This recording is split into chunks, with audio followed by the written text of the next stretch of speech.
പഹൽഗാം ഭീകരാക്രമണം നടത്തി ഭീകരർക്കായുള്ള തിരച്ചിൽ ഇന്നും തുടരും. പാക് വിമാനങ്ങൾക്ക് വ്യോമപാത കേന്ദ്ര സർക്കാർ നിരോധിച്ചു. ഇന്ത്യക്ക് അമേരിക്ക പിന്തുണ പ്രഖ്യാപിച്ചിട്ടുണ്ട്. പഹൽഗാം ഭീകരാക്രമണത്തെ അപലപിക്കണമെന്ന് പാക് പ്രധാനമന്ത്രിയുടെ US state secretary mark Rubio ആവശ്യപ്പെട്ടു. വിവരങ്ങളുമായി ശരത് ലാൽ ചേരുകയാണ്. ശരത്ത്, US അടക്കമുള്ള രാജ്യങ്ങൾ പിന്തുണ പ്രഖ്യാപിക്കുന്നു. എന്നാൽ മറ്റു രാജ്യങ്ങൾ ഇക്കാര്യത്തോട് കൂടുതൽ സംയമനത്തോടുകൂടി പാലിക്കണമെന്നുള്ള നിർദ്ദേശങ്ങളടക്കം അല്ലെങ്കിൽ പിന്തുണ അറിയിച്ചുകൊണ്ട് തന്നെ ഇതിനെ അപലപിക്കണമെന്നടക്കം ആവശ്യപ്പെടുകയാണ് ഉണ്ടായിരിക്കുന്നത്. പുതിയ സാഹചര്യം എത്തരത്തിലാണുള്ളത്? മറ്റ് നിയന്ത്രണങ്ങളടക്കമുള്ള കാര്യങ്ങൾ എത്തരത്തിലാണ്? ഗുഡ് മോർണിംഗ് സംഗീത.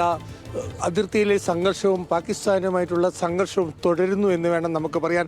ഇന്നലെ പാകിസ്ഥാൻ പ്രധാനമന്ത്രിയായിട്ടും ഇന്ത്യൻ വിദേശകാര്യമന്ത്രിയായിട്ടും അമേരിക്കൻ വിദേശകാര്യ സെക്രട്ടറി നടത്തിയ ചർച്ചയിലും ഇന്ത്യ ആവശ്യപ്പെട്ട ഒരു കാര്യങ്ങളിലും പാകിസ്ഥാൻ ഉറപ്പു നൽകിയിട്ടില്ല. അതേപോലെ തന്നെ ഇന്നലെ ഡയറക്ടർ ജനറൽ ഓഫ് ആർമി ഓപ്പറേഷനും ഇരു രാജ്യങ്ങളുടെ യോഗം നടത്തിയിരുന്നു. ഈ യോഗത്തിലും വളരെ ശക്തമായ രീതിയിലാണ് ഇന്ത്യ പാകിസ്ഥാന് മുന്നറിയിപ്പ് നടത്തിയിരിക്കുന്നത്. വാർ ക്രൈ, അതായത് യുദ്ധമുണ്ട് എന്ന് വിളിച്ചു പറഞ്ഞ ഇന്ത്യക്കെതിരെയുള്ള ഒരു നയതന്ത്രമായ വിജയം ആഘോഷിക്കാനാണ് പാകിസ്ഥാൻ ശ്രമിക്കുന്നതെന്നും DGMO വളരെ ശക്തമായ ഭാഷയിൽ പറഞ്ഞു. കാരണം നിയന്ത്രണ രേഖയിൽ ഒരു പ്രകോപനവുമില്ലാതെയാണ് ഇന്ത്യൻ പോസ്റ്റിനെതിരെ പാകിസ്ഥാൻ ആക്രമണം നടത്തുന്നത്. ഇപ്പോൾ നിലവിൽ നമുക്ക് ലഭിക്കുന്ന ഏറ്റവും പ്രധാനപ്പെട്ട വിവരം എന്നാൽ ഈ പാകിസ്ഥാൻ തീവ്രവാദികളായ ഹാസിം മൂസ അടക്കമുള്ള തീവ്രവാദികളുടെ തെരച്ചിൽ ഇന്നും വീണ്ടും ശക്തമാക്കുന്നു. കുൽഗാം മേഖലയിലുള്ള തെരച്ചിൽ ഇന്നും തുടരുകയാണ്. ഇതിൽ നിന്നായിരിക്കും പ്രധാനപ്പെട്ട എന്തെങ്കിലും ബ്രേക്ക് ത്രൂ ഉണ്ടാവും എന്നാണ് സൈന്യം വിശ്വസിക്കുന്നത്.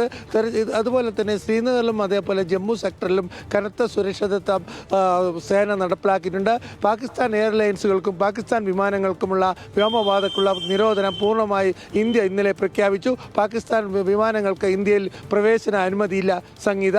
അതേപോലെ തന്നെ പാകിസ്ഥാൻ ആവട്ടെ POKയിലെ വിമാനത്താവളങ്ങൾ മുൻകരുതലായിട്ട് അടച്ചിട്ടു എന്നാണ് റിപ്പോർട്ട്. അതേപോലെ പാകിസ്ഥാൻ ഇന്നലെ രാത്രി പുറപ്പെടുവിച്ച ഒരു പത്രക്കുറിപ്പിൽ ഇന്ത്യൻ ജെറ്റിനെ തുരത്തി എന്നൊരു വാർത്തയുണ്ട്. എന്നാൽ ഇത് ഇന്ത്യൻ സൈനിക വൃത്തങ്ങൾ നിഷേധിച്ചിട്ടുണ്ട്. ഇന്ത്യ ഇന്നവരെ ഒരു സൈനിക നടപടിയും പാകിസ്ഥാനെതിരെ നടത്തിയിട്ടില്ല എന്ന് ഇന്ത്യൻ സൈന്യം വ്യക്തമാക്കുകയും ചെയ്തിട്ടുണ്ട് സംഗീത. ശരി ശരത് ലാൽ, പഹൽഗാം ഭീകരാക്രമണം നടത്തിയ ഭീകരർക്കായുള്ള തിരച്ചിൽ ഇന്നും തുടരുന്ന സാഹചര്യമാണ്. പാക് വിമാനങ്ങൾക്കടക്കം വ്യോമപാത കേന്ദ്ര സർക്കാർ നിരോധിച്ചിട്ടുമുണ്ട്. ഏറ്റവും പുതിയ വിവരങ്ങളാണ് ശരത് ലാൽ പങ്കുവച്ചത്.